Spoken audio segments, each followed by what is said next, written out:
Hey guys, this is Hayes with CheatSheetPros.com. Today is Sunday, February 26th, 2023. I wanted to go back and do a recap video. It's been a few days since I've done one, and look at the prize picks and player props from the cheat sheet on Saturday the 25th. So we're going to go back. We're going to focus on some specific DVP numbers that we kind of recalculated a little bit over the All-Star break. And we're going to take a look at the projections. Now, as always, I am not a fan of the projections, but we have Alarm, Fantasy Pros, and Roto here if you want to compare your projections with the prize pick line. We also have our streaks, our hit rates. Let me slide over so you can see those. So we have any streaks, plus or minus, last 5 hit rate, last 10 hit rate, and then last 10 game logs over here. Green is over, red is under. The confidence percentage and the cheat line, these are the ones that we come up with that we kind of use to put the good plays towards the top and the lower plays towards the bottom. And then we revamped our play suggestions over here just to kind of give you an idea of what the play's doing. And again, those are in the key if you want to take a look at them. And then over here we have our property specific or prop specific. So over here, this all column, we're going to focus on this. This is just overall fantasy production. So the higher the number, the opponent gives up a crap ton of production. Points, assists, rebounds, everything. So it's not specific. So it's just kind of a total catch-all number of good teams versus bad teams. And then over here, we broke it down into guards, forwards, centers, which we're not going to focus on today. We have our stud grade, which is basically, you know, the players like LeBron, it really doesn't matter DVP. He's going to score a lot more, so he's going to have a high stud grade versus the players that are affected more by the DVP are going to be a lot lower. And then this column here, this is the prop-specific DVP. So in the background, I totaled up what the teams are allowing, and I did like a 15-day grab of points, rebounds, assists. Those are common, but then I put together like points and assists in a column, points and rebounds in a column, rebounds and assists in a column, and just got kind of a specific DVP so you could look at whatever, if it's fantasy score, if it's free throws, you know, how often does the other team send them to the free throw line, the 27th most, and you can see Lori squeaked over there yesterday. So something to go back and kind of play with, and then we will look at the projections. So let's go ahead and take a look. The confidence percentage is going to be the first one. Taking a look at the top end. Did pretty good overall. Yesterday was a big under day. A lot of players didn't get to where they needed to. We had a lot missed by a half a point, point and a half, pretty close on stuff. I know I had LaMelo, points, rebounds, assists, 39.5 on prize picks, and he finished with 39. And then I had Harden, points and assists, and he was, I think he missed by 1. Might have been 1.5 or 0.5. Anyways, he just squeaked under that. But the confidence percentage plays still pretty good, 16 and 10 over the top 26. Let's take a look at the bottom end and kind of see how they did. Yeah, I had a bunch of unders in here.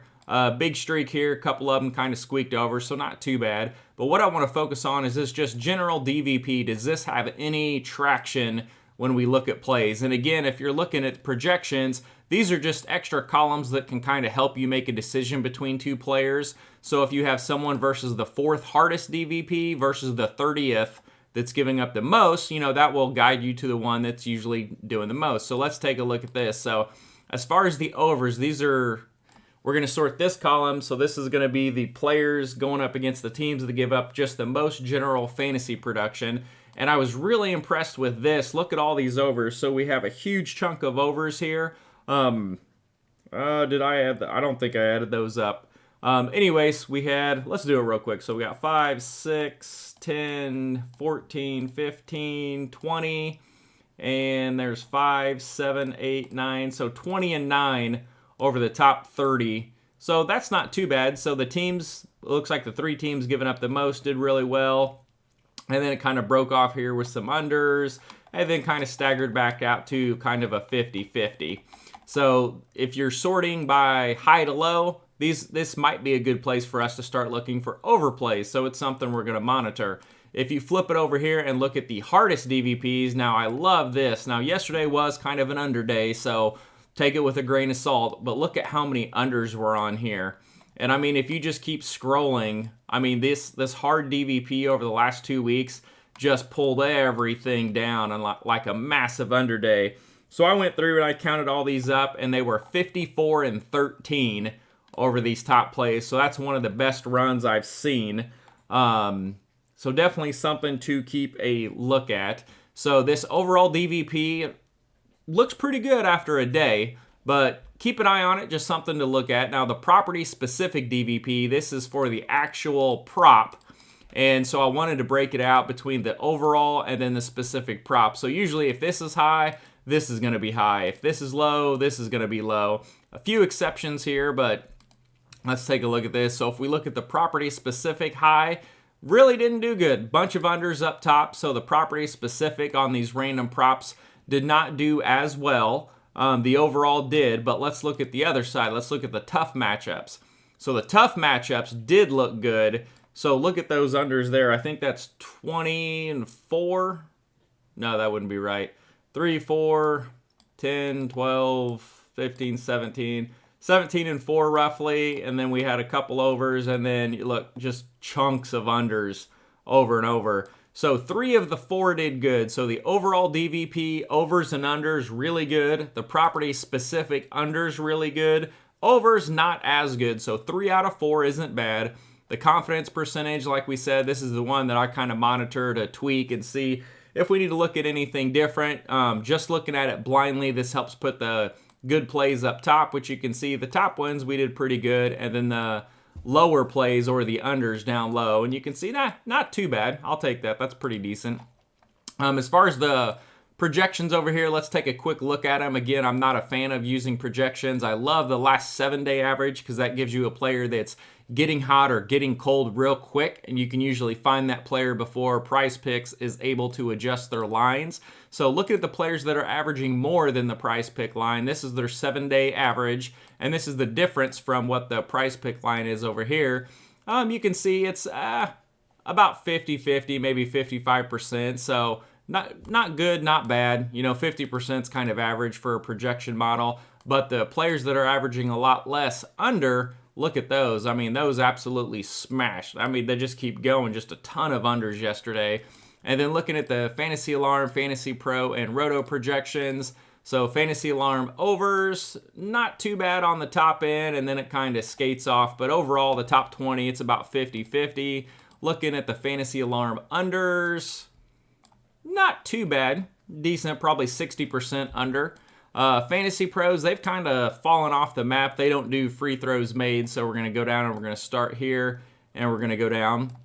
So they missed quite a bit. I'd say this is probably a 60% miss for Fantasy Pros. A lot of unders there, which when we first started pulling them in, they were hot 2 days in a row, and then they just fell off of a cliff. I don't know what happened. And so looking at unders, they didn't have those guys, so we're going to look down here. So unders, they absolutely smashed, though. So they have, I'm not going to add it up, you can see that, about 65% unders. So they did well there. And then Roto tends to be pretty consistent for the most part. Decent chunk on the overs, again, about 50-50. So usually projections are either going to absolutely smash, where we saw them go, I think it was like 28-7, 24-4, and something else ridiculous, or they're going to fall back to like somewhere between 40 and 60%, which is kind of what I recommend. So I don't recommend using them. The Roto projections, looking at unders, they absolutely smashed unders again. You can see here we have a whole bunch of unders, so they did pretty well. Taking a look at the streaks, let me slide over so you can see this.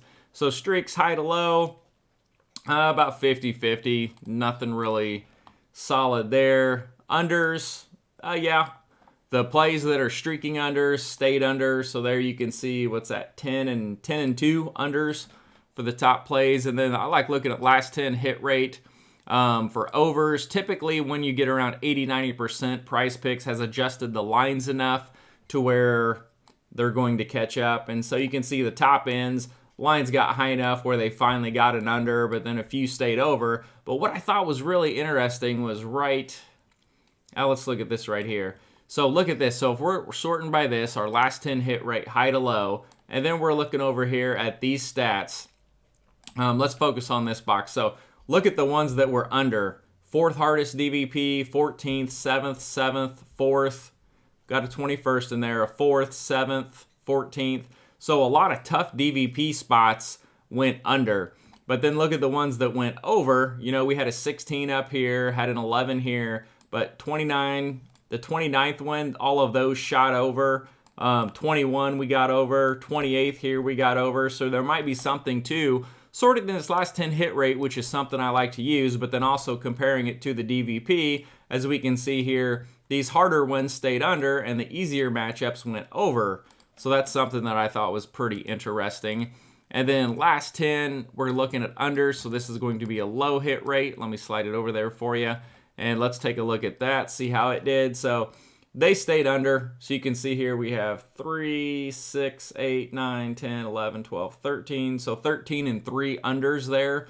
And really the DVP didn't matter. So these had some good DVPs, but if players suck, I guess they just keep sucking. They stayed under, but then the hard got over.